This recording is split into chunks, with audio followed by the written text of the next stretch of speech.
Yeah. Just out of curiosity, when we were in Syria, did we happen to take down the dams that Saddam had put in to wipe out that swamp area?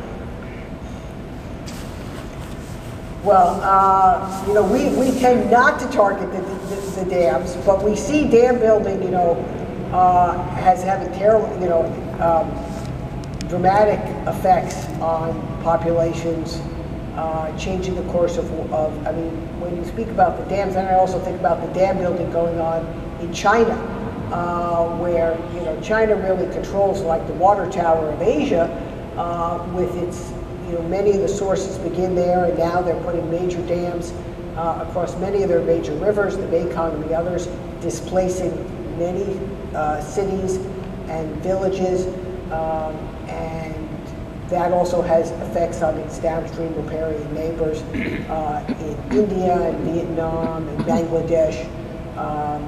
So there are many different effects. So dams have had obviously good and bad effects. The U.S. been very worried about this Grand Ethiopian Dam, also between Sudan and Egypt, because that's going to disrupt that whole region. Does the Arctic report recommend that the U.S. build nuclear icebreakers?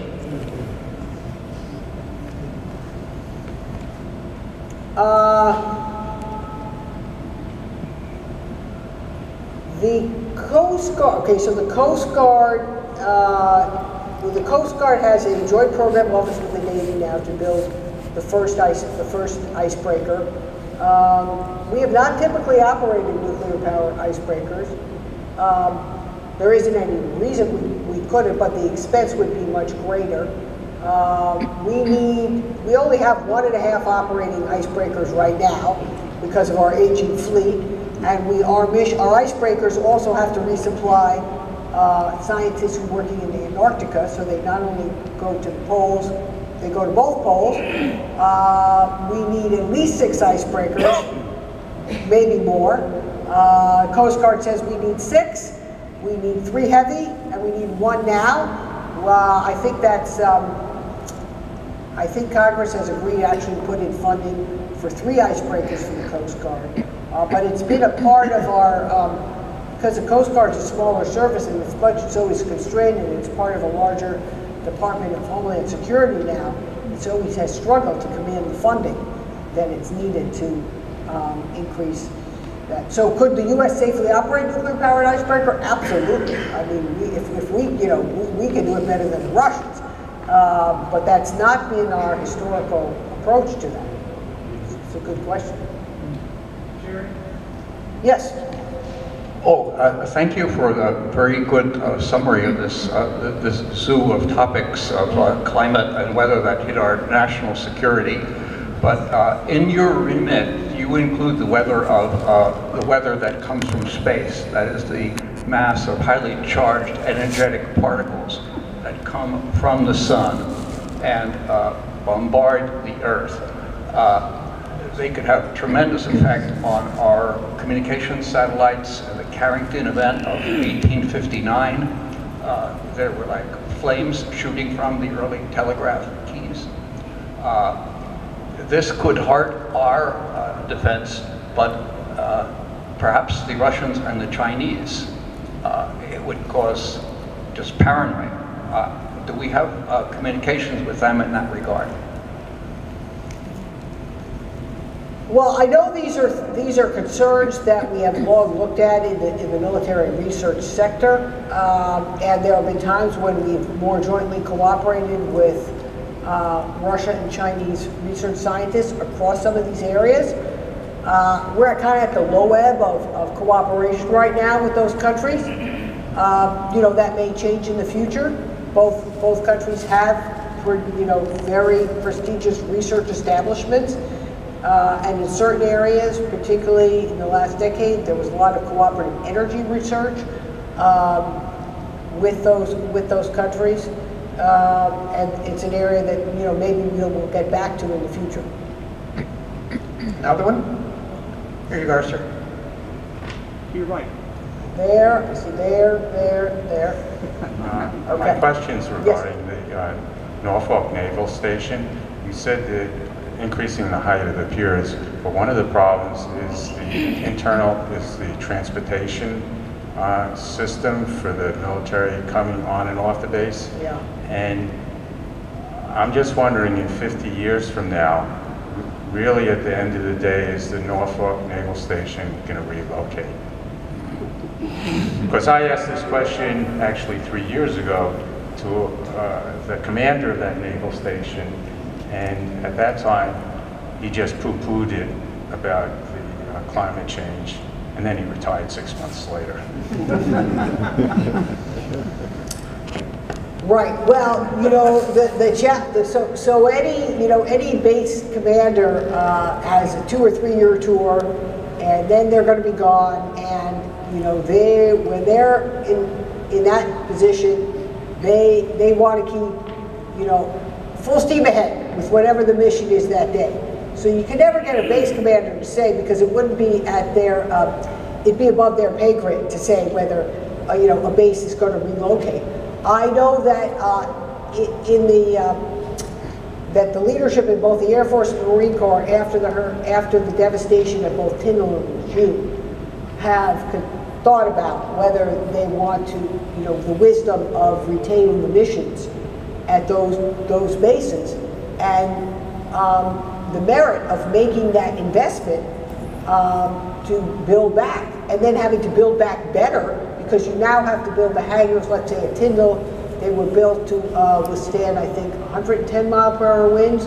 I think your hangar, the big hangar I visited here today at NASA, is built for 130 mile hour winds, but I think that exceeded. I even asked that question today. I said, would you have been able to withstand the winds of Tyndall here? And it wasn't clear, because I think it was just maybe 135 or 140 mile hour per at the highest wind there. So now you're going to have to build, you know, a more reinforced hangar. Well, you got a lot of construction A&E firms willing to build you whatever you want, right? But there's a price tag with it. So, and the challenge, you know, the big challenge that we face in these basing decisions is that we have not had, for almost a quarter century now, any authority to close bases and right-size our military assets.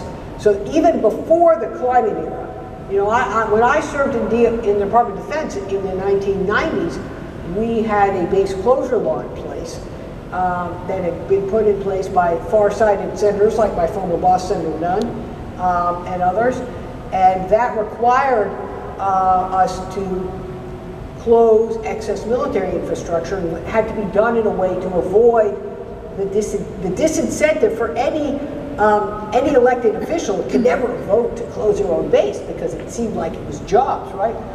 So when we closed bases 88, 90, 88, 91, 93, and 95 were the 4 rounds of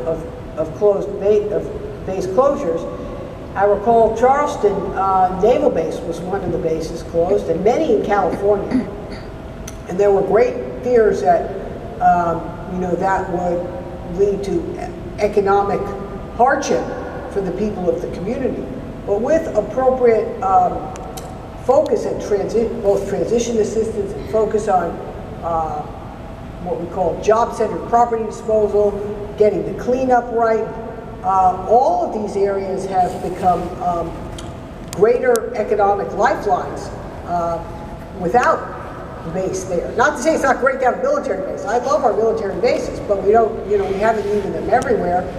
And now in the climate era, we have to think about what's the best use, you know, where should the mission be? And maybe it's not going to be all as concentrated in coastal areas for all parts of it. Obviously, ships need to be on a coast. And there are going to be some hard choices we have to make ahead of whether we should have the same concentration of facilities all in one place. And these are going to be have to be very hard fought and carefully considered decisions, and I think you're asking the right questions. Sherry in the back here. Yes. Ms. Sherry, you have a complex issue that you've covered with us this evening. You haven't put in the equation land subsidence.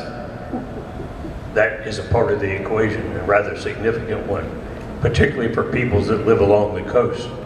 and extract a lot of groundwater. The chief technical officer for the Hampton Roads Sanitation District gave a talk to our group about 2 years ago, and our area, the greater Hampton Roads area, is the second area of greatest land subsidence next to New Orleans. Right. But I'm sure there are the 3rd, the 4th, the 5th, through the 50th. But coastlines have been changing for millions of years. When the great ice sheet was here, a mile thick, the beach was the continental shelf. When it was at its massive melting point, the beach was along Route 10 in Allouette County, where I live. So would you talk to us land subsidence and the role it plays in sea level rise when we are, in a way, bringing about our own destruction? Right, well, no, it's a good point. I usually mention all three of these important factors are occurring together in this area. You've got the land, the natural land subsidence along much of the eastern seaboard, stretching up all the way into New England. You can see, you know, there's a good part of Nantucket Island off of Massachusetts where a whole side of it is kind of slipping into the sea along a very historic set of beachfront homes. They're just falling down. That's subsidence of the land. And then you've got the sea level rise, and then you've got the storm surge that's occurring as a result of the more intense storms. So all those three are occurring together here.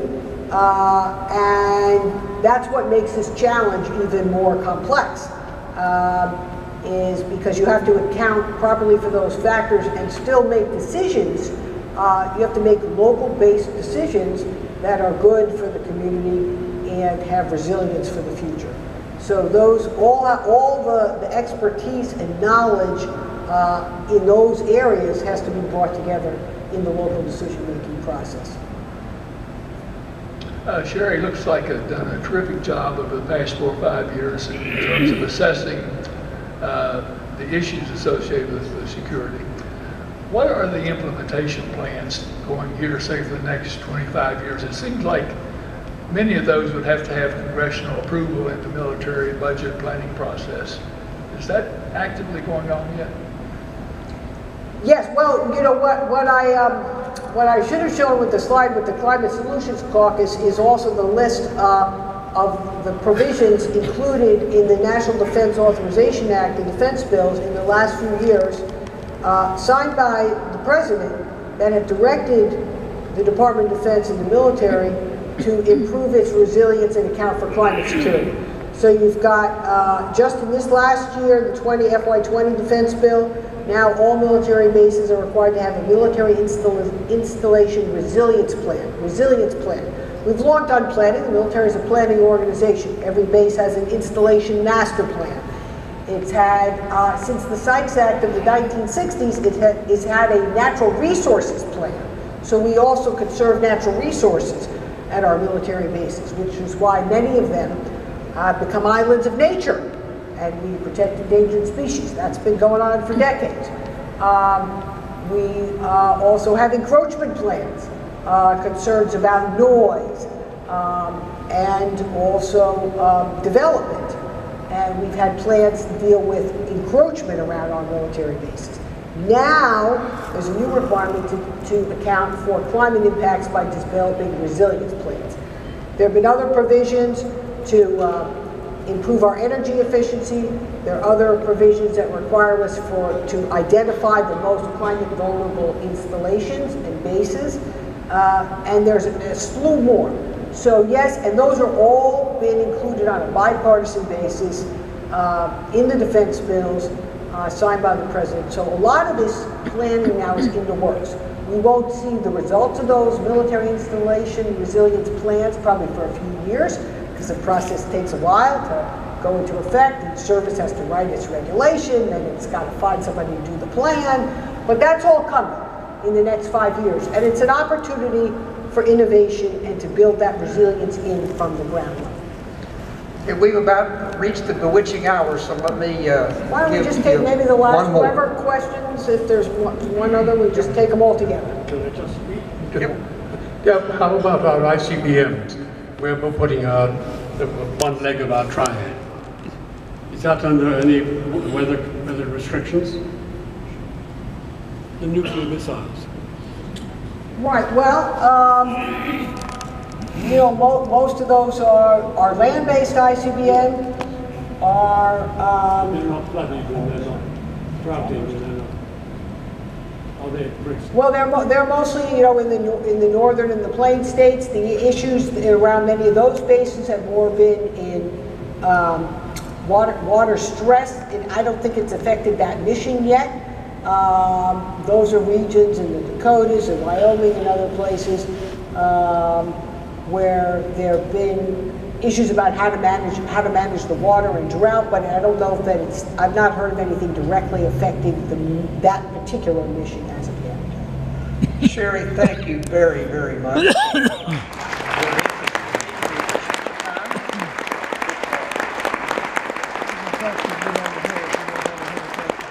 So, coming attractions next month in March, Phil Koopman of Carnegie Mellon University is going to be our speaker.